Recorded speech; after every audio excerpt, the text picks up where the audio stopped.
Olá, querido amigo, querida amiga, qué bueno estar contigo una vez más para juntos estudiar la palabra del Señor. Estamos estudiando Isaías y hoy es el capítulo 33. Yo quisiera invitarte entonces para reflexionar en este lindo capítulo de la Biblia. Pero antes vamos a orar. Querido Padre, bondadoso Dios, gracias por la oportunidad que tenemos de estudiar tu palabra. Danos sabiduría para comprenderla y también para practicarla. En el nombre de Jesús oramos. Amén.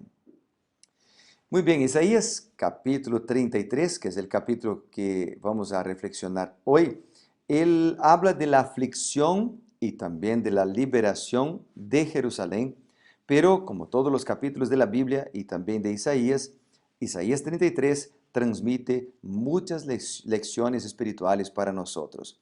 Yo quisiera recalcar contigo, por lo tanto, 6 lecciones espirituales de este capítulo y después quisiera compartir contigo los 2 versículos que yo escribí acá en mi cuadernito y compartir contigo lo que yo he aprendido de estos 2 versículos especiales. ¿Te acuerdas? Yo mencioné que tú debes tener ahí, hacer una prueba, ¿verdad? Y tener un cuadernito, una hoja de papel para anotar las lecciones espirituales que has aprendido en el capítulo del día. Elijas por lo menos un versículo o máximo 2 versículos y escriba lo que Dios hablará contigo en estos versículos.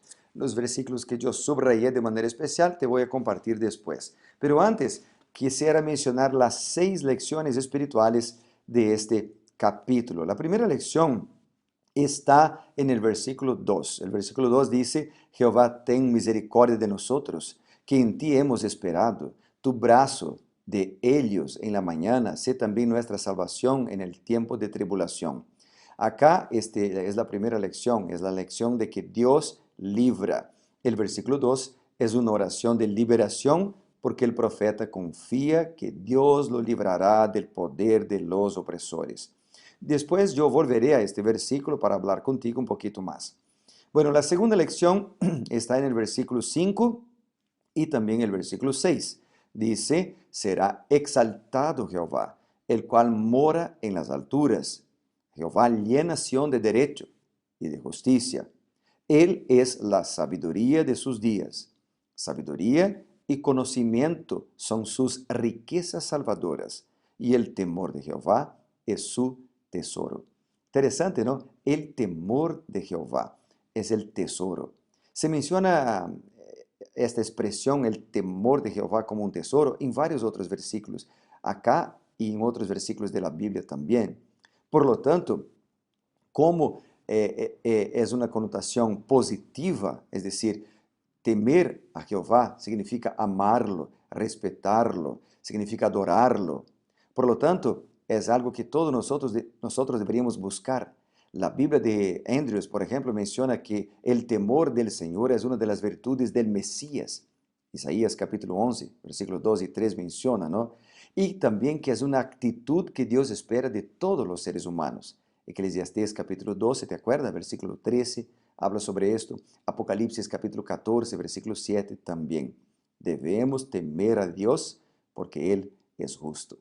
Tercera lección espiritual está en los versículos 10 hasta el versículo 12.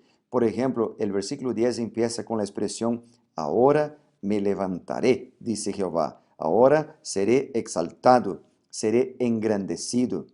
Esta expresión significa que las dificultades humanas son oportunidades divinas y que el mal será completamente destruido un día. Dios se levantará para destruir el mal.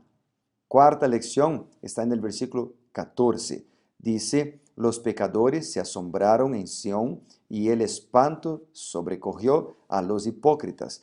¿Quién de nosotros morará con el fuego consumidor? Bueno, Dios es un fuego consumidor para los impíos, pero los limpios de corazón verán a Dios. Mateo capítulo 5, versículo 8 habla sobre esto. Los limpios verán a Dios y vivirán.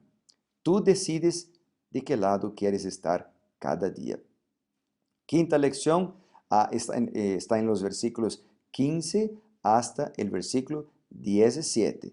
Dice la Biblia: el que camina en justicia y habla lo recto, el que aborrece la ganancia de violencias, el que sacude sus manos para no recibir soborno, el que tapa sus oídos para no oír propuestas sanguinarias, el que cierra sus ojos para no ver cosa mala, este habitará en las alturas.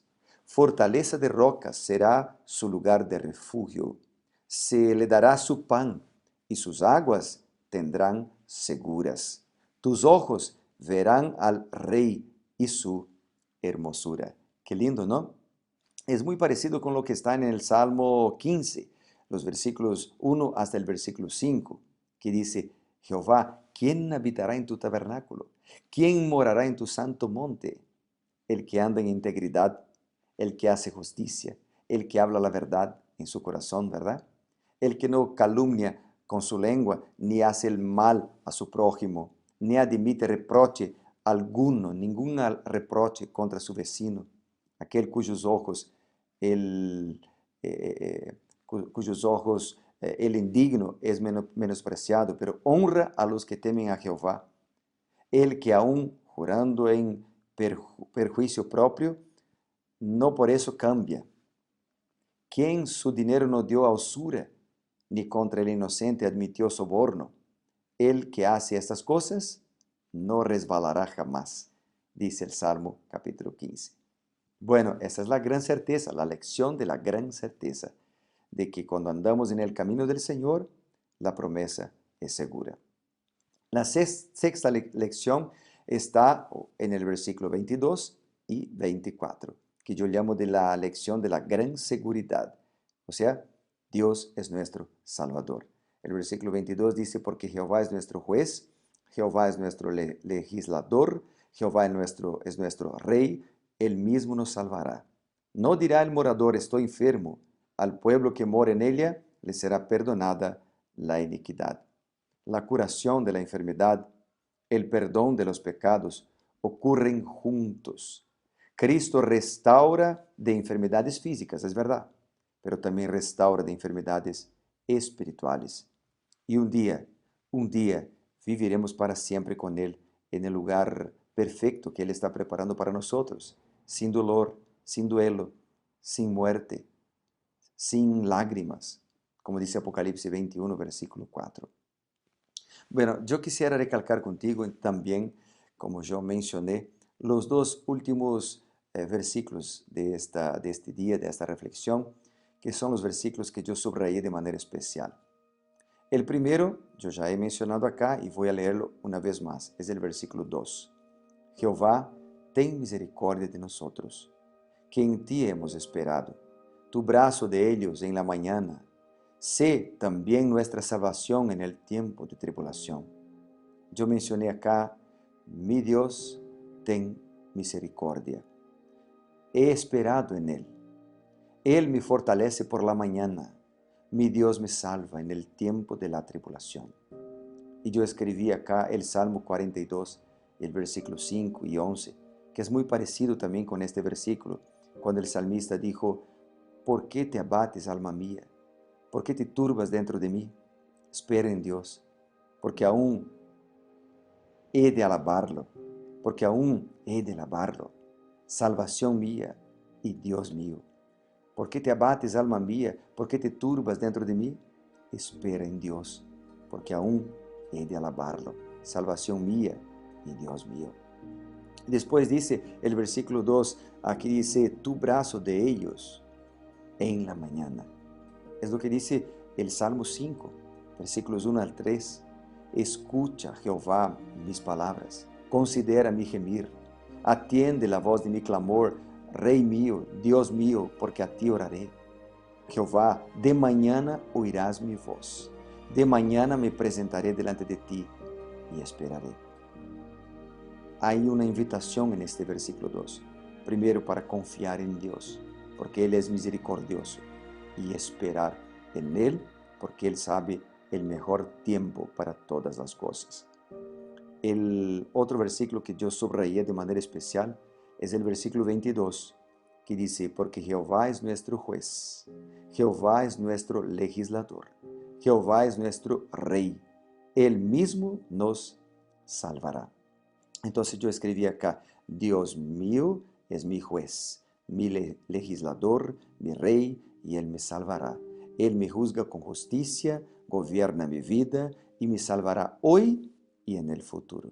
Y me acordé de Hechos, capítulo 16, versículo 30 al 32, cuando el carcelero hizo una pregunta para Pablo y Silas.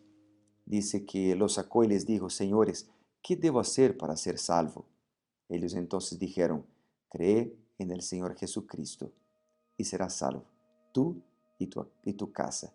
Y le hablaron la palabra del Señor a él y a todos los que estaban en su casa. Y después fueron bautizados el carcelero y toda su familia. Creer en Jesús, estudiar la Biblia y ser bautizados. Estos son los pasos que Pablo y Silas presentaron al carcelero. En este momento en que estamos reflexionando que Dios es nuestro legislador, que Él es nuestro rey, nuestro juez, pero que Él nos salvará, quizás ahora sería una buena oportunidad para tomar una decisión. Confía en Dios, dale tu vida, Él te salvará. Vamos a orar por esto. Querido Padre, bondadoso Dios, alabado sea tu nombre por la oportunidad que tenemos cada mañana para buscarlo y adorarlo.